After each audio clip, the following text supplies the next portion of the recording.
punta tayo sa atin topic, September 14, 2025. Kim Chu nilait ng basher, nag-init, mababalik ba yung ninakaw na tax natin? Trending si Kim Chu kagabi matapos sagutin ang pumuna sa kanya na mali ang pagtawag niya sa Filipino rock band na Four of Spades na nag-guest sa It's Showtime, kamakailan.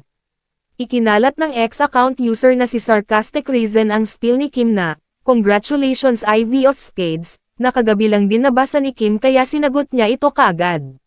Sagot ni Kim, "Let me just clear this out. Bilang mahilig ata tong account na to sa clout. Honest mistake, di ko talaga sila kilala. Kung naitama ko yung pangalan nila may magbabago ba? Mababalik ba sa atin yung ninakaw na tax natin? I think there is much more problem in Philippines now than this na mas, kaya walang pinagbago ang Pilipinas.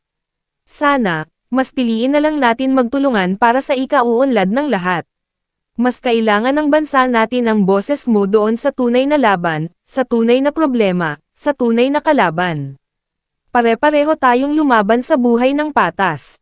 Be considerate, be kind," sabi pa ng aktres at TV host. Ang cute nyo, tsaka congratulations Ivy of Spades!